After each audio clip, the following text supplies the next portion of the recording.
এইবার আমি ডিমটা এর মধ্যে ঢেলে দিচ্ছি,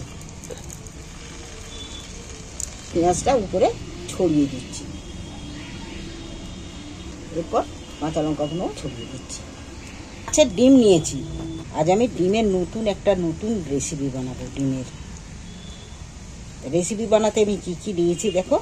পেঁয়াজ ছোট ছোট করে গুঁড়ো গুঁড়ো করে পেঁয়াজ কেটে নিয়েছি, আর কাঁচা লঙ্কা কেটে নিয়েছি।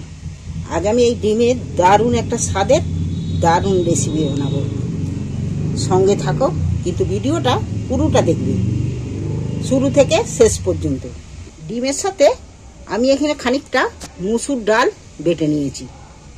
ডাল বাটাটা আমি খানিকটা তুলে নিচ্ছি, নিয়ে ডাল বাটাটা আমি আগে ভালো করে ফেটিয়ে নেব, অল্পই দেবো। তাহলে কী হবে, ডাল বাটাটা বড়ি দিলে যেন ডাবতে হয়, ফাটতে হয়, সেরকম একটু ফেটে নিচ্ছি। ফাটলে জিনিসটা ফাঁপা হবে, খুব দারুণ হবে, নরম নরম। তোমরা এখানে ডাল বাটা যদি না দাও, তোমরা বেসনও ব্যবহার করতে পারো, তবে ডাল বাটায় যতটা টেস্ট আসবে বেসনে ততটা টেস্ট আসবে না। তা ডাল বাটা দিয়েই এই রেসিপিটা বানালে দারুণ হবে। দেখো, ফেটে নিতে অনেকটা সাদা হয়ে গেছে, আর ডালটা বেড়েও গেছে, কতটা হয়ে গেছে দেখছো, আর সাদাও হয়ে গেছে, কালার এসে গেছে। এবার আমি ডিমটা এর মধ্যে তুলে দিচ্ছি। এবার একসাথে ভালো করে ফাটিয়ে নেব, মেখে নেব।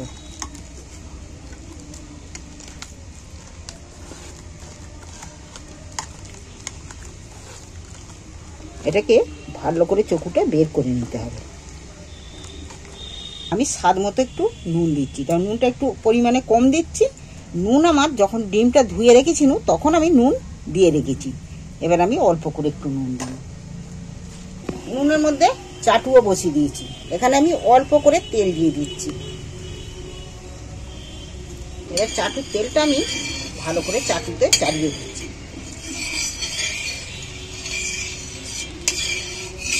এইবার আমি ডিমটাকে ভালো করে ফাটিয়ে নেব।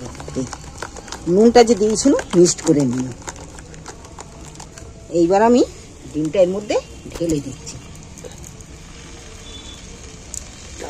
এরপর আমি এইটাকে একটু চালিয়ে দিচ্ছি।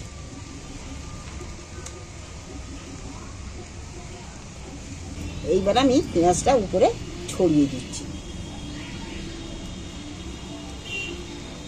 এরপর কাঁচা লঙ্কাগুলো ছড়িয়ে দিচ্ছি। তোমরা পারলে ধনে পাতাও দিতে পারো। এরপর আমি একবার চাপা দিয়ে দিচ্ছি, একটু ভাপে ভালো করে সেদ্ধ হয়ে যাবে। এইবার আমি ফুলে দেখি, 2-3 মিনিট হয়ে গেছে, দেখো কতটা ফুলে ফুলে উঠে গেছে।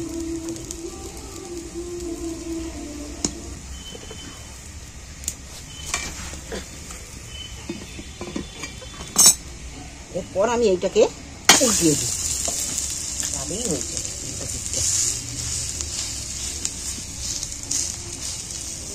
আমি একটু সাইড দিয়ে তেল দিয়ে দিচ্ছি।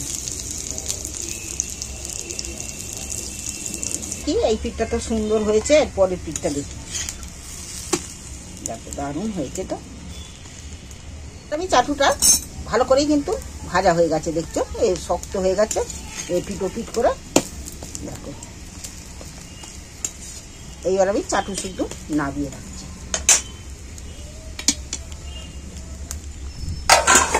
এরপর আমি কড়া বসিয়ে দিচ্ছি। কড়ার মধ্যে আমি অল্প করে একটু তেল দিচ্ছি। দেখো, তেলের মধ্যে বড় বড় 2টো রসুনের কোয়া দিচ্ছি, আর এখানে ছোট ছোট সাইজে 4টে পেঁয়াজ দিচ্ছি, মাঝারি সাইজে। পেঁয়াজগুলো আমি একটু ভেজে নেবো হালকা করে। আর এখানে একটা টমেটো দিচ্ছি, কাঁচা পাকা আধ পাকা গাছের টমেটো ছিল, ওইটাই দিচ্ছি। একটু নাড়াচাড়া করে ভেজে নিই।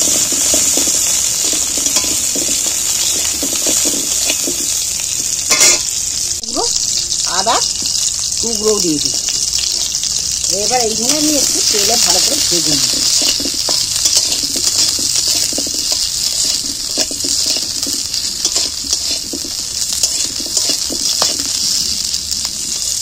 ঠিক আছে, এইবার আমি একটা ঠান্ডা হওয়ার জন্য আমি এখানে একটা কাঁচিতে তুলে নিই, ঠান্ডা হওয়ার জন্য।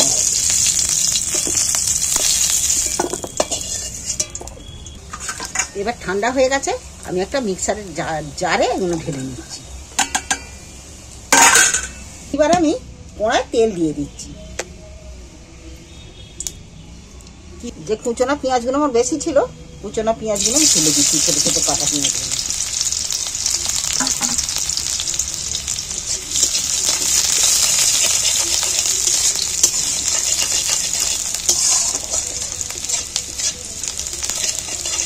পেঁয়াজটা আমি তেলের মধ্যে তুলে দিয়েছি, নাড়াচাড়া করছি, কিন্তু পেঁয়াজটা আমি হালকা করে ভাজবো, খুব লাল করে ভাজবো না।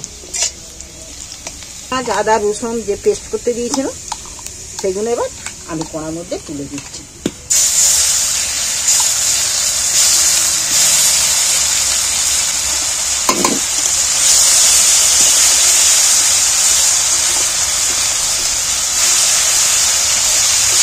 পেস্ট করে দিলে কি হয়, গ্রেভিটা খুব সুন্দর হয় আর খেতেও দারুণ হয়, গ্রেভিটা বেশি হবে। এইবার আমি একটু ভালো করে কষিয়ে নেব।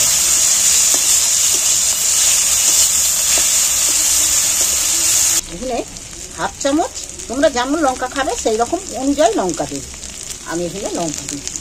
মিক্সার ধোয়া জল, কাঠের উনুন তো একটু জল দিয়ে দিচ্ছি সামনে, নাহলে মশলাটা খেয়ে যাবে।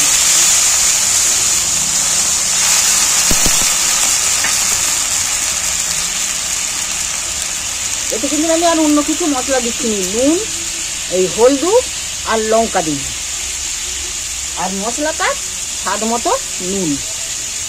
এবার আমি ভালো করে মশলাটা কষিয়ে নেব।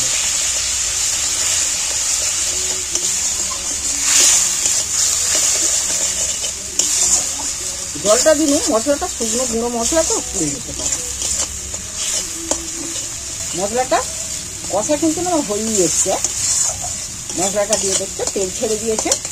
এবার আমি জল ঢেলে দিচ্ছি, পরিমাণ মতো জল দিয়ে দিচ্ছি।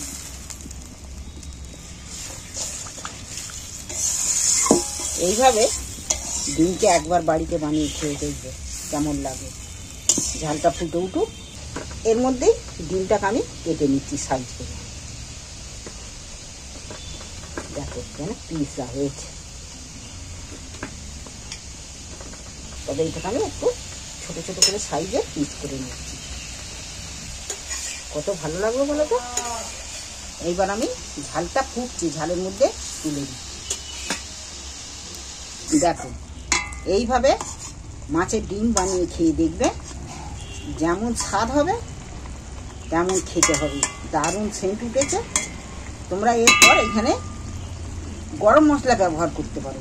আমি কিন্তু খুব তরকারিতে গরম মশলা ব্যবহার করিনি। কেন, গরম মশলাটা আমাদের খুব একটা খেতে চায় না, পছন্দ করে না, তাই গরম মশলাটা আমি এখানে দিচ্ছি। তোমরা পারলে গরম মশলা এখানে ব্যবহার করতে পারো। ভালোভাবে সেদ্ধ হবে, ডিমটার মধ্যে নুন ঝাল ভালোভাবে ঢুকবে, যার ফলে আমি একবার একটু চাপা দিয়ে দিচ্ছি। দেখি 2 মিনিট পর ফিরে এসছি। দেখো এই রেসিপি মাছ খেতে রেখে খাবে।